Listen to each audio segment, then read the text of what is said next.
다니엘서 4장 28절부터 37절까지요. 한 목소리로 같이 읽겠습니다. 이 모든 일이 다 나 느부갓네살 왕에게 임하였느니라. 12달이 지난 후에 내가 바벨론 왕궁 지붕에서 거닐세 나 왕이 말하여 이르되 이 큰 바벨론은 내가 능력과 권세로 건설하여 나의 도성으로 삼고 이것으로 내 위엄의 영광을 나타낸 것이 아니냐 하였더니 이 말이 아직도 나 왕의 입에 있을 때에 하늘에서 소리가 내려 이르되 느부갓네살 왕아 내게 말하노니 나라의 왕위가 내게서 떠났느니라. 내가 사람에게서 쫓겨나서 들짐승과 함께 살면서 소처럼 풀을 먹을 것이요 이와 같이 7대를 지내서 지극히 높으신 이가 사람의 나라를 다스리며 자기의 뜻대로 그것을 누구에게든지 주시는 줄을 알기까지 이르리라 하더라. 바로 그때에 이 일이 나 느부갓네살에게 응함으로 내가 사람에게 쫓겨나서 소처럼 풀을 먹으며 몸이 하늘 이슬해졌고 머리털이 독수리털과 같이 자랐고 손톱은 새의 발톱과 같이 되었더라. 그 기한이 참에 나 느부갓네살이 하늘을 우러러보았더니 내 충명이 다시 내게로 돌아온지라. 이에 내가 지극히 높으신 이에게 감사하며 영생하시는 이를 찬양하고 경배하였나니 그 권세는 영원한 권세요 그 나라는 대대에 이르리로다. 땅의 모든 사람들을 없는 것 같이 여기시며 하늘의 군대에게든지 땅의 사람에게든지 그는 자기 뜻대로 행하시나니 그의 손을 금하든지 혹시 이르기를 내가 무엇을 하느냐고 할 자가 아무도 없도다. 그때에 내 총명이 내게로 돌아왔고 또 내 나라의 영광에 대하여도 내 위엄과 광명이 내게로 돌아왔고 또 나의 모사들과 관원들이 내게 찾아오니 내가 내 나라에서 다시 세움을 받고 또 지극한 위세가 내게 더하였느니라. 그러므로 지금 나 느부갓네살은 하늘의 왕을 찬양하며 칭송하며 경배하노니 그의 일이 다 진실하고 그의 행하심이 의로우심으로 교만하게 행하는 자를 그가 능히 낮추심이라. 아멘. 어제 하나님께서 다니엘을 통해서 심판을 피할 수 있는 방법을 분명히 알려주셨음에도 불구하고 느부갓네살 왕은 자신이 살던 모습 그대로 살았다는 것을 오늘 본문은 우리에게 말해줍니다. 분명히 다니엘이 해석해준 꿈을 통해서 하나님을 알았죠. 그리고 은혜를 경험했습니다. 그럼에도 불구하고 여전히 자신의 그 옛 습관에서 벗어나지 못하는 느부갓네살 왕의 모습은 오늘을 사는 우리에게 무엇을 전해주냐면 감정에 기반한 은혜, 우리가 은혜 받았다, 우리가 마음이 뜨거워졌다라고 말하는 이것이 결국 우리의 믿음의 절대적인 것이 될 수 없다는 것을 우리한테 알려줍니다. 느부갓네살이 얼마나 감격했겠어요. 아무도 해석하지 못하는 꿈을 다니엘이 해석하고 또 풀무불에 들어간 다니엘의 새 친구를 통해서 살아계신 하나님을 만났는데 그런데 결국 그는 거기서 끝났지 그 이상 하나님을 알고 하나님을 찬양까지 했습니다. 그런데 그 이상으로 하나님과 함께 교제하는 하나님과 동행하는 삶을 살지 않았다는 것이 오늘 본문에 드러나게 됩니다. 우리가 감정의 폭이 크면 클수록요, 그 은혜가 더 크다고 느껴지게 되어 있거든요. 그런데 그 폭이 크면 클수록 내가 받은 감정의 뭐라고 그래야 돼요? 파도가 크면 클수록 여러분 우리에게 오는 그 은혜는 금세 빨리 잊혀지게 되어 있습니다. 빠르고 바쁘게 돌아가는 일상 앞에서 우리는 금세 받은 은혜를 잊어버리고 옛 습관으로 돌아갈 수 있다는 것을 오늘 느부갓네살 왕이 우리한테 말해주는 거죠. 우리 28절부터 30절까지 같이 한번 읽어보겠습니다. 이 모든 일이 다 나 느부갓네살 왕에게 임하였느니라. 12달이 지난 후에 내가 바벨론 왕궁 지붕에서 거닐세 나 왕이 말하여 이르되 이 큰 바벨론은 내가 능력과 권세로 건설하여 나의 도성으로 삼고 이것으로 내 위엄의 영광을 나타낸 것이 아니냐 하였더니 자, 하나님께서는 느부갓네살 왕에게 돌이킬 수 있는 충분한 시간을 주셨습니다. 오늘 본문에 따르면 12개월, 1년이라고 하는 시간. 여러분 1년이라는 시간은 결코 짧은 시간이 아닙니다. 그 긴 시간 동안 하나님께서는 다니엘을 통해서 왕이 정의를 행하고 다시 돌이키기만 하면 하나님께서 혹시 살려주실 줄 알겠습니까? 라는 말을 들었음에도 불구하고 그 경고의 메시지를 듣고도 여전히 1년 동안 자기가 해오던 습관대로 살았다는 것을 알게 되는 거죠. 아마도 그는 처음에 이 이야기를 들었을 때 경각심을 느꼈을지 모르겠어요. 그래, 다니엘을 통해서 2번이나 하나님께서 꿈을 해석해 주셨는데 하나님이 맞지, 이 일도 일어났었지 하는 경각심을 가졌을지 모르겠어요. 그러나 하루 이틀이 지나도 이 꿈이 이루어지지 않고, 한 달이 지나도 2달이 지나도 이루어지지 않는 자신의 현실 속에서 그는 하나님의 말씀을 망각하고 하나님은 마치 또 다른 신들 중에 하나인 것처럼 여기고, 그리고 여전히 자기가 살아오던 습관대로 교만하게 내가 최고야 라고 하는 생각을 가지고 살았다는 것을 우리는 알게 되죠. 여러분, 우리가 늘 하나님께 불평해요.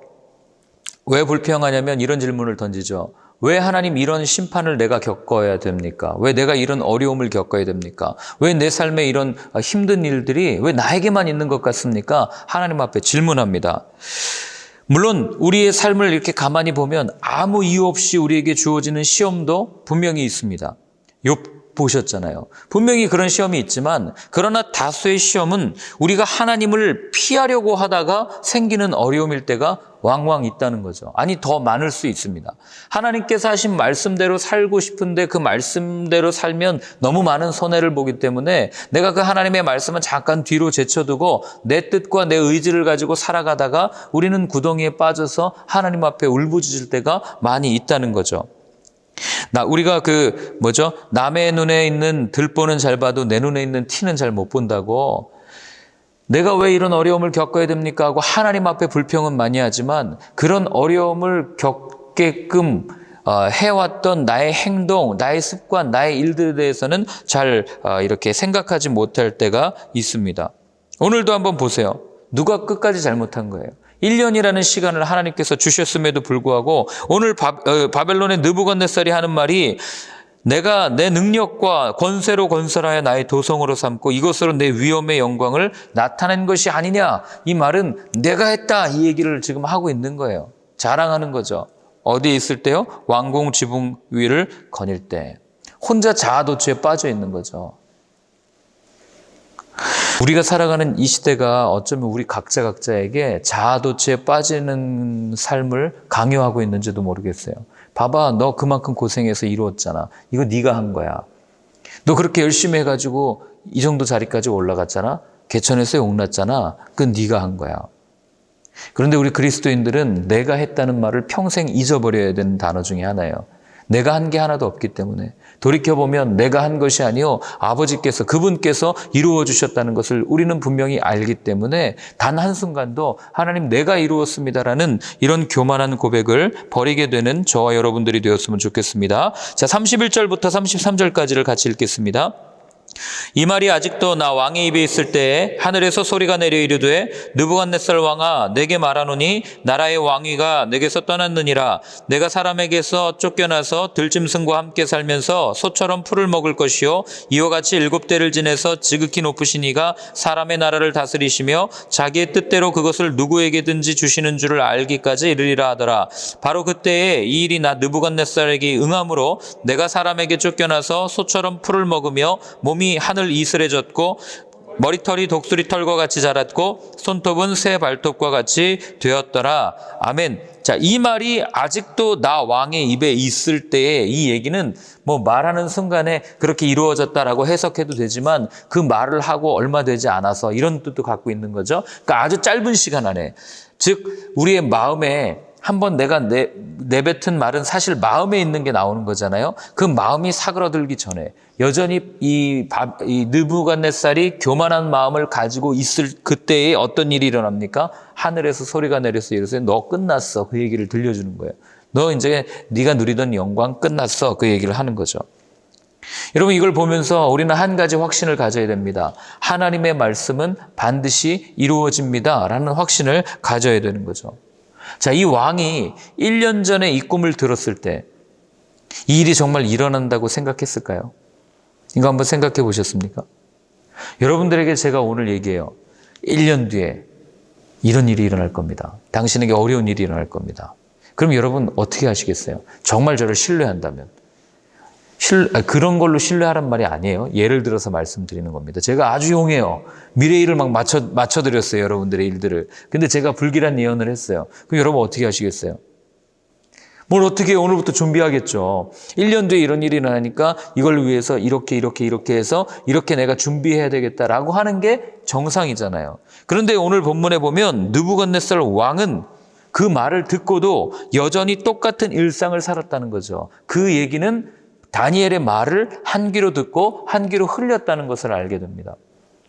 아마 다니엘의 매력에 빠져 있었던 건지도 모르겠어요. 신기하잖아요. 용하잖아요. 그러니까 그가 해석하는 그 모습을 보고 야, 너 되게 신기하다. 너 용하다 하면서 그가 섬기는 하나님을 찬양하고 그렇게 했을지도 모르겠습니다. 그러나 그의 삶은 여전히 변하지 않았다는 것. 그렇기 때문에 여러분, 우리에게 들려진 하나님의 말씀을 듣고 우리가 어떻게 하나님을 섬기는지가 증명되냐면 그 말씀대로 행하느냐 행하지 않느냐, 하나님의 말씀을 듣고 그 말씀에 순종하느냐 안 하느냐에 따라서 우리의 그 말씀에 대한 하나님에 대한 진정성 여부가 드러난다는 거죠. 우리는 성경을 읽으면서 하나님의 말씀을 추상적으로 생각하는 경향이 있습니다. 이 말씀은 아주 오래전에 선지자를 통해서 주신 말씀이니까 실제가 아닌 내 믿음의 어떤 성장에 도움을 주는 좋은 격언 정도로 생각할 때가 참 많다는 거죠.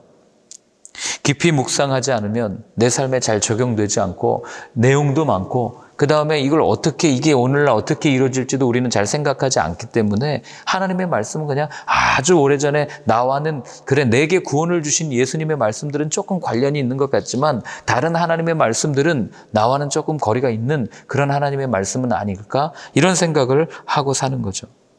정말 종말이 오겠어? 주님이 구름 타고 오시겠어요?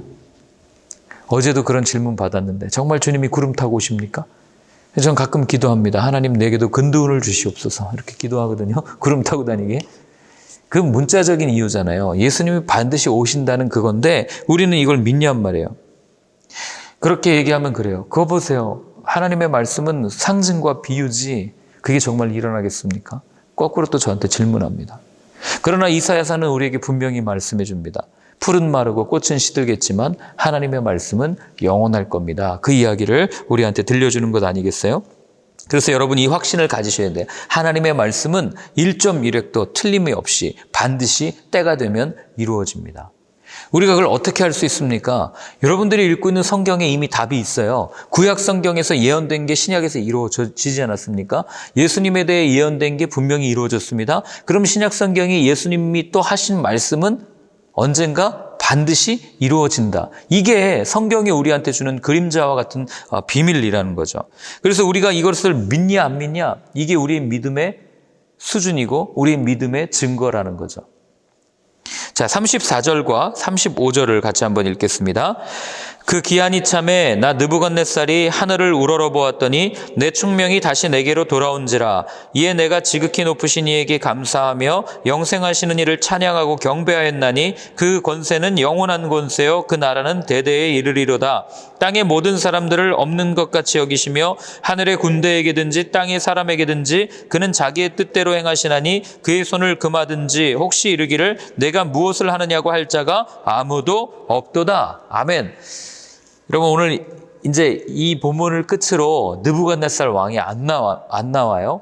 그리고 이 본문을 끝으로 느부갓네살 왕의 두 번이나 보여졌던 어떤 거짓과도 같은 외식적인 회개가 오늘에서야 진짜 회개로 끝나는 것을 우리는 보게 됩니다. 자, 오늘 거기 보면은요.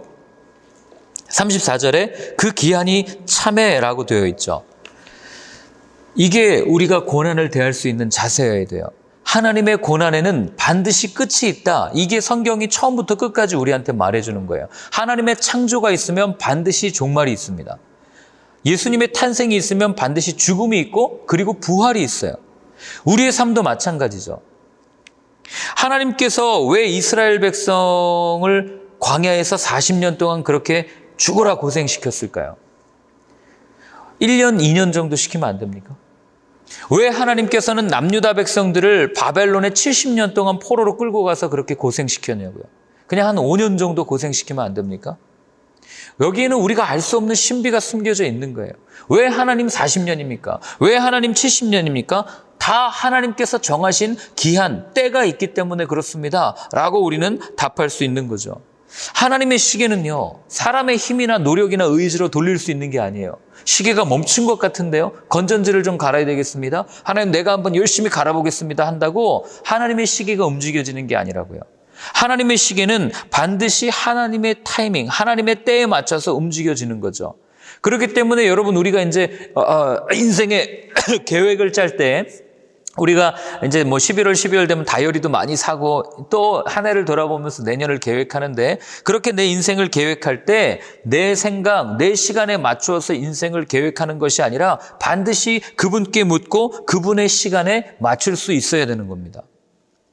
그래서 기도하는 거죠. 하나님께 묻는 거죠. 하나님, 어떻게 해야 됩니까? 하나님의 뜻은 무엇입니까? 하나님의 시간은 어떤 시간입니까를 분명히 묻고, 그리고 우리의 계획을 짜 나갈 때 그게 지혜로운 사람이지, 내가 생각하는 대로 내년에는 뭘 하고 5년 뒤에는 뭘 하고 했다가 하나님의 시간과 이렇게 어그러지면 우리의 계획은 사실 물거품 되는 거 아니겠습니까?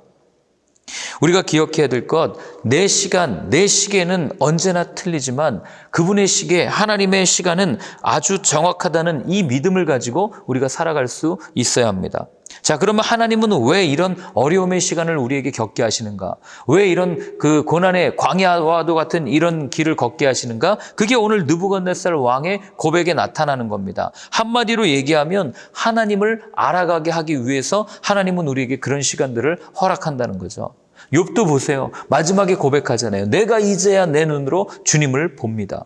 그 얘기는 내가 이제야 주님에 대해서 알겠습니다. 그 얘기를 하는 거죠. 오늘 느부갓네살 왕도 보십시오. 아무리 말해도 듣지 않으니까 하나님께서는 최후의 방법, 매를 들어서 어떻게 하세요? 그의 입술을 통해서 하는 고백 보세요. 내가 이제 하나님을 알겠습니다 라고 분명하게 고백하고 인식할 수 있도록 하나님께서는 해주신 거죠. 하나님을 알아간다는 말을 우리 용어로 얘기하면요, 우리에게 구원을 주신다는 거예요. 그러니까 내가 왜 이런 고난을 겪습니까? 어쩌면 하나님께서는 여전히 나를 풀무불에 담갔다 뺐다 하는 이유는 우리 가운데 구원을 주시기 위해서, 이 세상에서의 잠깐의 고난을 그치고 영원한 생명, 영원한 아버지의 나라를 우리에게 주시기 위해서 우리에게 이런 어려움을 주시는 걸 수 있다. 우리는 그렇게 고난을 바라볼 수 있어야 하는 거죠. 36절과 37절을 같이 한번 읽겠습니다. 그 하나님을 알게 된 느부갓네살의 고백입니다. 함께 읽습니다. 그때에 내 총명이 내게로 돌아왔고 또 내 나라의 영광에 대하여도 내 위엄과 광명이 내게로 돌아왔고 또 나의 모사들과 관원들이 내게 찾아오니 내가 내 나라에서 다시 세움을 받고 또 지극한 위세가 내게 더하였느니라. 그러므로 지금 나 느부갓네살은 하늘의 왕을 찬양하며 칭송하며 경배하노니 그의 일이 다 진실하고 그의 행하심이 의로우심으로 교만하게 행하는 자를 그가 낮추심이라. 아멘. 이제 왕의 마지막 고백 들으셨습니까? 이 왕이 가지고 있던 고질적인 질병이 뭐였어요? 교만이었잖아요. 그런데 이 사람이래요. 이 왕이 마지막으로 하는 고백은 하나님은 이 모든 일들을 통해서 내 교만을 꺾으셨습니다. 그 고백을 하고 있는 겁니다. 하나님은 왜냐하면 교만이 행하는 자를 낮추시기 때문에. 하나님께서 어떻게 구원하시고 하나님께서 사람을 어떻게 구원으로 인도하시는지를 오늘 느부갓네살이 분명하게 이야기하면서 또 한 가지 고백하는 것은 이 모든 세상 역사의 주관자는 하나님이십니다. 이 고백을 왕이 하고 있는 겁니다. 여러분, 여기 하나님의 방법이 보이십니까? 끝까지 포기하지 않으시고 한번 택한 영혼, 한번 예정된 영혼, 한번 구원하시기로 작정한 영혼에 대해서는 어떤 방법과 수단을 가리지 않고 그가 정말 죽을 것 같은, 여러분 한번 생각해 보세요. 최고 권력자에서 이 정신병 걸리고 미친 사람 취급당하면서 최고 이 나라를 움직이는 권력자에서 정신병원에 갇혔다. 이게 여러분 안 죽으면 다행이죠. 자살하지 않으면 다행이죠. 느부갓네살이 겪었을 그 비참함과 고통을 여러분 한번 생각해 보셨습니까? 여러분들이 갖고 있던 모든 것들을 내일부터, 아니 지금 당장 이 순간부터 아무것도 할 수 없고 내 뜻과 내 의지대로 내 마음대로 하던 모든 자유를 박탈당하고 갇혀서 모든 사람들이 나를 비난하는 그런 현실에 우리가 서게 된다면 여러분, 우리 정말 자살 안 하면 다행 아닙니까? 그때 여러분은 어떤 선택을 하겠어요? 근데 너무 감사하게도 하나님께서는 한번 택한 영혼에 대해서는 그의 생명을 지키시고, 그리고 7년 하나님께서 정한 그때가 차고 난 이후에 다시 한번 하나님을 알게 하시고 그리고 고백하게 하는 그런 모습을 우리가 봐야 되는 거죠. 뭐 여기 뒤에 나중에 다시 내가 복직되었고 왕이 되었고 그보다 더 많은 권세를 가졌더라 이런 말에 주목할 필요가 없는 거예요. 하나님께서는 그를 다시 회복시키셨다. 이게 중요한 거죠. 이게 하나님의 방법이에요. 그렇기 때문에 여러분 우리의 삶에 당장은 아플 수 있습니다. 당장은 어려울 수 있어요. 그리고 하나님께서 주시는 아픔은 정말 말할 수 없는 고통으로 우리 가운데 올 수 있어요. 그러나 우리가 잊지 말아야 될 것은 하나님께서 주시는 이 상처, 하나님께서 주시는 아픔은 고통에서 끝나지 않는다는 것. 그 상처가 아물고 나면 반드시 그 상처가 아문 자리에서 그 상처를 통해서 그것이 거름이 되어서 더 좋은 열매를 맺게 하신 분이 우리 아버지시다. 이거를 우리가 놓치면 여러분 우리는 고난 앞에서 늘 헤매고 불평하는 인생이 될 수밖에 없는 거죠. 그러나 이 어려움을 통해서 반드시 하나님께 내게 무언가를 말씀하시고 나를 더욱더 전공과 같이 만들어 주실 것이고 그리고 그 모습을 통하여 나중에는 내가 하나님께 영광 돌리는 이런 삶을 살게 하실 겁니다. 라는 믿음과 확신이 우리의 인생을 끌어간다면 저는 반드시 그렇게 존귀하게 하나님께서 삼아 주실 것이라고 믿습니다. 여러분 가운데 고난이 있습니까? 왜 이런 일을 겪어야 하는지 의문이 드십니까? 그런 분들이 계시다면 오늘 말씀을 통해서 위로받는 하루가 되었으면 좋겠습니다. 그리고 가장 조심해야 될 때는 느부갓네살 왕이 2번이나 위선적으로 하나님을 알았을 때처럼 내가 받았던 은혜가 사그라들 때 그때 우리는 하나님의 존재를 의심하게 되어 있거든요. 그때 여러분 꼭 말씀을 붙드십시오. 아까도 말씀드렸죠? 세상 모든 것들은 다 날아가는 겨와 같은 것이지만 하나님의 말씀은 어떤 것에도 흔들리지 않는다는 이 사실을 붙드시고 끝까지 은혜가 사그라들면 저는 그래요. 마음이 어려우면 무조건 그냥 성경을 펴니다. 물론 이게 형식적인 걸 수도 있어요. 그러나 그 말씀 중에 한 말씀, 한 단어라도 내 마음을 딱 잡으면 그때부터 흔들리지 않게 되거든요. 그래서 여러분 오늘 하루도 혹 살면서 은혜가 떨어졌다. 내 삶에 정말 하나님의 은혜가 필요하다 하시는 분들은 다른 데 가서 기웃기웃하지 말고 이렇게 가만히 앉아서 하나님의 말씀을 펼 때 하나님께서는 말씀이 육신이 되어 이 땅에 오신 그분께서 우리에게 가장 필요한 말씀을 또한 들려주실 것이라고 저는 믿습니다. 그 하나님을 신뢰하면서 오늘도 승리하는 하루가 되었으면 좋겠습니다. 함께 기도하겠습니다. 우리가 함께 같이 기도할 때는 이렇게 한번 기도했으면 좋겠습니다. 하나님, 오늘도 내게 들려주실 그 하나님의 음성, 하나님의 말씀을 기대합니다. 지칠 때마다, 힘들 때마다 다시 한번 눈을 들어 주님을 바라볼 수 있는 용기를 주시고 또 혹 내 삶에 어려움이 있고 고난 중에 있습니까? 그렇다면 이 환경을 바라보면서 비난하고 불평하고 어려워하는 것이 아니라 그 너머에 계셔서 이 어려움을 통하여 나를 연단시키시고 결국에는 그리스도의 장성한 분량에까지 이르게 하실 그 하나님을 찬송할 수 있는 저희의 삶이 되게 하여 주옵소서. 우리 그렇게 한번 같이 기도하겠습니다. 하나님 아버지, 오늘도 느부갓네살 왕의 고백을 통하여 하나님이 어떠한 분이신지를 함께 나누었습니다. 주님, 끝까지 주님을 신뢰할 수 있기를 원합니다. 주의 말씀을 붙들고 나아가기를 원합니다. 하나님, 세상은 너무나도 거칠고 세상은 너무나도 힘들고 우리를 메마르게 하는 곳입니다. 그곳에 아무런 샘물이 없습니다. 하나님, 우리가 어디에 나가서 그 생수의 물을 마실 수 있겠습니까? 오늘도 생수의 근원 되신 주님 앞에 나아갈 때, 주의 말씀 앞에 설 때 주님, 우리 한 명 한 명을 붙잡아 주시옵시고 그 말씀이 내 안에 새겨지고 그 말씀이 내 안에 은혜를, 감격을 허락하여 주셔서 오늘도 지쳐 쓰러질 때마다 그 말씀이 나를 일으키는 그런 놀라운 은혜를 경험할 수 있는 저희가 될 수 있도록 주님 도와주시옵소서. 하나님, 한 분 한 분 동일한 은혜를 허락하여 주시고 오늘도 우리에게 들려주실 그 말씀 붙들고 나아갈 때 우리를 폄훼하고 우리를 힘들게 하고 우리를 회방하는 더러운 악한 영에게 이 말씀으로 승리하며 나아가는, 그래서 그 말씀으로 그들을 무릎 꿇히고 예수 그리스도의 이름을 높이며 나아가는 저희의 삶이 될 수 있도록 주님 도와주시옵소서. 하나님 아버지, 왜 이렇게 힘드냐고 늘 하나님 앞에 원망하고 또 기도할 때가 얼마나 많은지 모릅니다.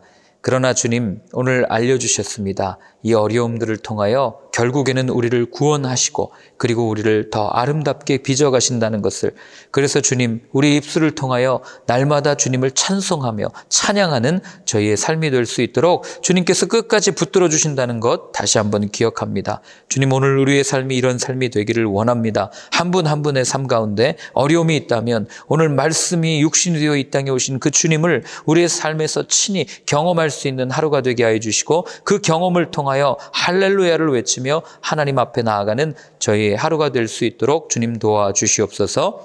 이제는 우리 주 예수 그리스도의 크신 은혜와 하나님 아버지의 사랑과 성령의 인도하심이 주의 말씀을 따라 그 말씀을 붙들고 살기로 결단하며 다짐하는 모든 분들 머리 위에 이제로부터 영원까지 늘 함께하여 주옵시기를 간절히 축원하옵나이다. 아멘.